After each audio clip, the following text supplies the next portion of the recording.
Today I'm going to talk about how to update an archetype and why we should update archetypes. But I suppose if we want to be nerdy about this, the thing we got to start with is, what is an archetype? An archetype is something that humans experience across time, eternally, perpetually. It always has happened, it's happening right now, and it's going to happen in the future. To speak practically about this, okay, so I've been listening to a lot of Pink Floyd lately, so I got Pink Floyd on the mind. Think of a Pink Floyd concert. A Pink Floyd concert is not an archetypal experience, but there is something archetypal about a Pink Floyd concert. What it is a group of people performing music to a group of people who are listening to it and experiencing something, I don't know if you would call it religious or spiritual, emotional. Pink Floyd did not exist thousands of years ago. And thousands of years ago, in all likelihood, no one's going to be listening to Pink Floyd. But you can say thousands of years ago, now, and thousands of years in the future, people will be listening to music or making music and experiencing something because of it. So in a sense, an archetypal experience is something that people, no matter what time you're born in, can relate to. And we tell stories about this. We like telling stories. We've told stories since at least Mesopotamia. And we're going to continue telling stories thousands of years from now if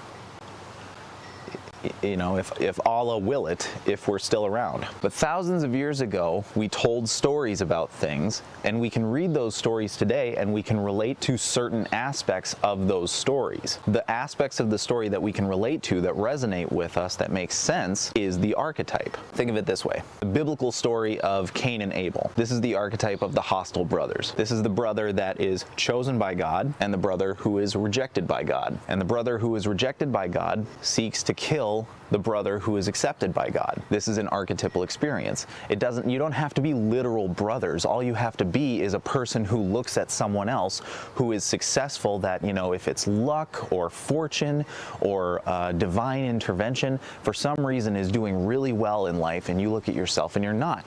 That's an archetypal experience. Yeah, maybe you shouldn't have eaten that fucking baby rabbit. Now you got fucking diarrhea, dude. Anyway, and we can see a modern telling of the hostile brothers in the Batman story, Batman and Joker. They are hostile brothers. It is not necessarily that Batman is accepted by God, but he's accepted by the city. And the Joker is a person, or any villain, the Green Goblin in the Spider-Man, or you can look at Lex Luthor. These are people who are rejected by society, and they become a villain. They become resentful that, in spite of their genius, in spite of what they try to do, in spite of what they want to happen for, possibly the better of society, nobody wants them to do the thing. So you look at Cain and Abel, and you look at Batman and Joker. These are just vessels that hold the spirit of the archetype. The dressing on the outside, the clown makeup, the bat suit, that has nothing to do with the archetype. That's just how the archetype is dressed up. The archetype is the spirit that animates that vessel. And that archetype is an eternal person that you will meet. You could meet that person today, you could meet that person 1,000 years ago, and you're going to be able to meet them 1,000 years in the future. Talk about another example, okay? There's the archetype of the hero that refuses the call to adventure or refuses the responsibility that is bestowed upon him. This is Aragorn in Lord of the Rings. It's Simba in The Lion King. And,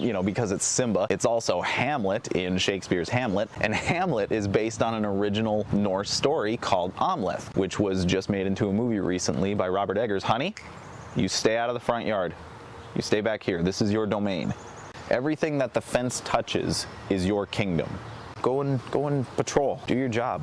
Look for another killer rabbit. So Aragorn, Simba, Hamlet, and Amleth all have something in common. They are the heir to a throne that they don't want. Simba would much rather fuck around with Timon and Pumbaa, leading a meaningless, hedonistic life out in the jungle, eating grubs and talking about how, stuff happens. Who cares? Hakuna Matata, man. It doesn't matter. Hakuna Matata. What? Hakuna Matata.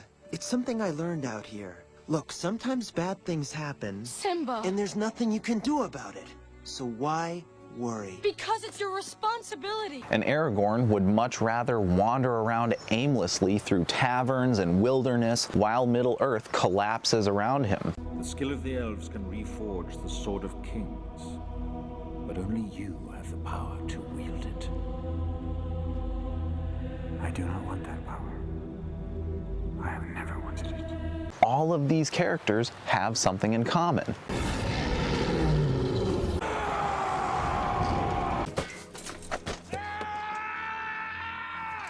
Did you know that Mortensen actually broke his toe? Storm's coming, so I gotta go quick here. So in this video, what I want to do is I want to focus specifically on two stories. One of which is a story with which we are very familiar. That was a nerdy sentence. And the second story is probably one that not a lot of people are familiar with. The first story being Beauty and the Beast, and the second story being Punch Drunk Love by Paul Thomas Anderson. I'll give a quick run through of the characters and then I'll start describing it. Barry, the main character, played by Adam Sandler, is the equivalent of Beast, more or less. Lena, played by Emily Watson, is Belle. Barry has some sisters. Most of them are only in one scene or they're over the phone. The one that appears repeatedly throughout the story is Elizabeth. There is a man in this story, Dean. He is the antagonist, played by the late Philip Seymour Hoffman. And I wouldn't necessarily say that he's Gaston, but Gaston's the antagonist, kind of, and Philip Seymour Hoffman definitely is the antagonist in this scene. He remains the villain pretty much throughout the entire movie. Dean has a hired group of henchmen who are all brothers, and I'll talk about them later. So let's run through the story. Barry is a lonely man. He has anger issues.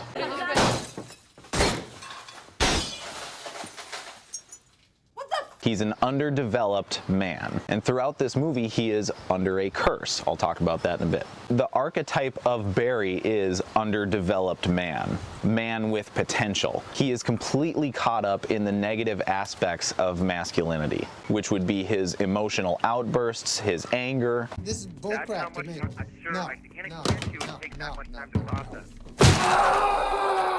Sometimes cry a lot for no reason. The archetype of Beast is the underdeveloped man. You know people who are like this. I know people who are like this. I see him every morning in the mirror. Barry doesn't have a great relationship with his sisters. They bully him, they belittle him, they remind him of how shitty he is and how he used to have emotional outbursts when he was a kid. Remember we used to call you gay boy? You'd get all mad? They are the representation of the dark feminine. They are equivalent to the witch in Beauty and the Beast, the witch that cast the initial spell on Beast. And this spell keeps Beast ugly and unattractive.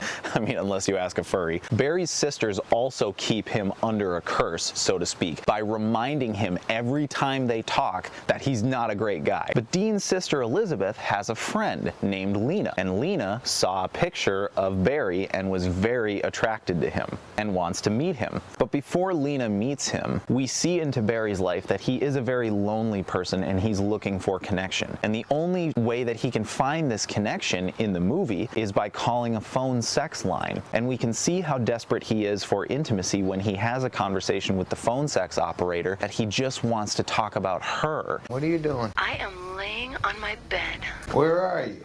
I'm in my bedroom. No, I mean, what state? What city are you in? I'm in California. Me too, I'm in I California. know you are, baby. I'm in Los Angeles. I'm in Los Angeles too. And the phone sex operator keeps reorienting the conversation back to, hey, why don't you play with yourself? So, Jack, are you stroking it? No, What are you doing then? I'm talking to you. With your pants off? No, my pants are on.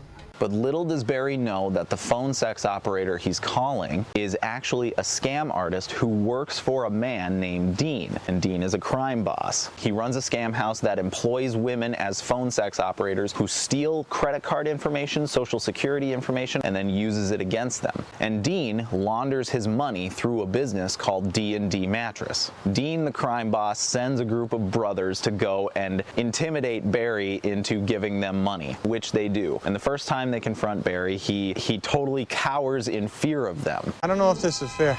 Wait, whoa, wait, no, please. Ow, ow, ouch, ouch! They get their money and they go their separate ways. We see another display of Barry's anger issues when he's on his date with Lena, and she brings up the fact that one of his sisters told her that as a kid he would have emotional outbursts. Barry then excuses himself, goes into the bathroom of the restaurant, and destroys it. The brothers return a second time to get more money from him, but this time they get Barry when he's on a date with Lena. They crash into the car goes spinning, and when Barry looks over at Lena and sees blood dripping from her head, he snaps. And what happens is, for the first time in this movie, is Barry's uncontrollable rage is finally oriented in a productive way, and he kicks all the brothers' asses. And I don't know about you, but when I watch this scene, the parallel that I see as Barry protects the woman that he loves against those things that wish her harm, the parallel that I see in my mind is the scene where Beast rips the wolves apart as they're trying to attack Belle. That's the first time in Beauty and the Beast that we see Beast's uncontrollable rage, which up until that point is seen as an evil, horrible thing, being used for the good. And then all of a sudden you as the audience, and maybe even Belle, says, okay, well, maybe that aggression can be used for a good thing. Maybe you can reorient that in a better direction. Maybe you shouldn't get rid of it altogether. You should just stop throwing tantrums meaninglessly. And this is kind of an archetypal lesson that men could learn today, is like, we're talking about toxic masculinity, and we're talking about how men act and how they shouldn't act. Your aggression, your tendency, whether it's big or small, maybe it's on a spectrum of violence and aggression, is not something that you need to get away from totally. And I'm a Jungian. You can't. It's going to go into your shadow. It's still going to act on itself, and you're not going to have any control over it. What you need to do is get a hold of that aggression and use it in productive and constructive ways when it's appropriate, like standing up for yourself when you're getting bullied. Honey,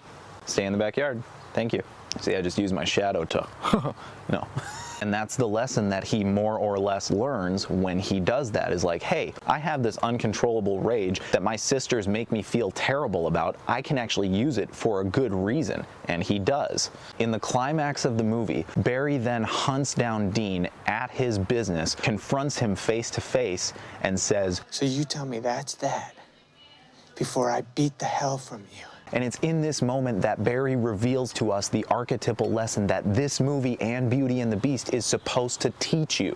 I have so much strength in me, you have no idea. I have a love in my life. It makes me stronger than anything you can imagine. He has a love in his life, and that's what makes him powerful. He has something to fight for. He has meaning in his life. It is through the kindness and loving patience of Belle that Beast learns to be a kind person, to be a loving person, a considerate person, but he never gets rid of that aggression. Just like Barry learns to control his anger, his issues, and he becomes the developed man. And that's the whole point of that story. That's the archetype. How do you update an archetype?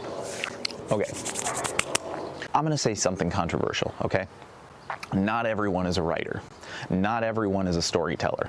It's a specific intuition that you just have to have. It's a creative energy that you have to have. There are some people who are just built to be mathematicians. There are some people who are built to be construction workers. There are some people who are built to be writers and storytellers, and it's not for everyone. You have to have that creative energy. How you update an archetype is you have to analyze the story first, and that's not for everyone. And people are gonna argue against your interpretation, and they're gonna try and talk you out of it. And if you're a writer, you just get it. You should just get it. First, you have to analyze the story that you're going to update. Beauty and the Beast. You have to shed away the irrelevancy of that story, which is like, the castle and the rose that's slowly losing its petals. You have to get rid of the things that are kind of meaningless to the story, that kind of just add a little spice, a little seasoning perhaps. And you have to get down to the spirit that animates these characters, or that animates the location that it's in. You then have to take that spirit, that distilled spirit, I'm talking in alchemical terms now, and you have to put it into another stone. Oh my God. And that stone is something whose shell is much more relatable to people around us right now, but the spirit is the archetype that will be relatable to anyone at any time in human history, past, present, and future. So you take the character of Beast, and you get rid of the castle, and you get rid of the cloak, and instead you put him in a one-bedroom apartment, and you give him a suit and a tie. And you take Belle, and you get rid of the 17th century France background, and you get rid of the obsession with books, and you hold on to the kindness, the compassion, the love, the interest in this person, that they're going to have patience with them, and they're going to stand up for themselves when they need to. That hurts! If you'd hold still, it wouldn't hurt as much. Well, if you hadn't have run away, this wouldn't have happened. If you hadn't frightened me, I wouldn't have run away. Well, you shouldn't have been in the West Wing! Well, you should learn to control your temper. And you take that spirit and you put it into the stone of Lena, who is, you know, a modern woman. She travels for work. Isn't that what makes a modern woman? No, no. You have to take the spirit of the archetype and put it into a person that is more relatable to this current time. And you have to put them in a situation that is relatable to this time. But that archetype has to remain the same. I know this isn't like a master class on writing, and I'm not going through every single detail. What I want to get to is, why should you update an archetype? Why should you update an archetype? Because there are a lot of people today, for understandable reasons, who are having difficulty relating to Beauty and the Beast. Because, and I can't help but somewhat agree with this, you know, some people analyze Beauty and the Beast as having like a Stockholm Syndrome kind of element to it. And I do think that that's a flaw in that story, even though I think that's a bad interpretation. I do think it is an unfortunate situation that a woman who sacrifices herself for her father, who becomes imprisoned in this castle, then slowly develops a relationship with the man who captures her. I think in real life, there's no way that anyone who would be in that situation would want to be friends, or, you know, much less lovers, with their captors. But the Stockholm Syndrome isn't the archetypal part of that story. That's not an eternal thing. That's just part of the setting, the situation. That's something irrelevant that can be cast aside. You can still have a story about an underdeveloped man meeting a kind, gentle, patient woman who can see through all of his flaws and see the potential of what he could be, and helps him work through that and make a story about that. And that's a story that anyone will want to listen to, anyone who isn't completely cynical about the world around them. So now that I've tried my best to go through what I'm talking about, you ask yourself, what's the point of this? Why talk about updating an archetype? Well, that's the topic of my next video, entitled Snow White, A Tale of Two Ds. I don't know what else to call it. I'm gonna come up with something. All right. Yeah, you're not super huge. You're small for your breed. Can you hop up? Hup. There you go. There you go. Look how big you are. You're big, strong dog.